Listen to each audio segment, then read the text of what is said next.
Is it our manifest destiny to colonize Mars, whether there are Martians there or not? Because if we do, we could destroy the life on that planet.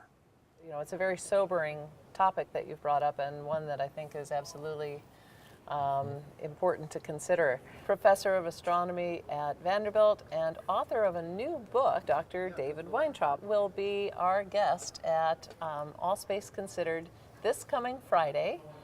Life on Mars has been discovered many times, Oh, really?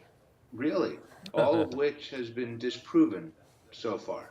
So we've discovered that there's life there, and then those discoveries have been refuted. What fascinates me is the question as to whether we have invented the idea about life on Mars because we really want life to exist on Mars, or whether Mars just never could have had life and we've just misled ourselves greatly. So, David, I have to ask, do you want there to be life on Mars? That's a good way to ask the question. Most people ask me, do you believe there's life on Mars? And my answer to that is, that question's a terrible question because it doesn't matter what I believe, And then do they slap you? usually. But as a scientist, what I believe is irrelevant. It's what I measure, it's what we learn from the measurements. I don't have a horse in this race. What I have an interest in is learning what the answer is. So let me ask you this. What do we need to know before we go? I think what we need to know before we go is the answer to that question. Is there life on Mars? Because if life exists on Mars, I think we have some very, very serious ethical and moral questions to ask ourselves about human exploration of Mars. Life on Mars, if it exists, will have trouble resisting contamination from terrestrial life. And we could wipe out the Martians.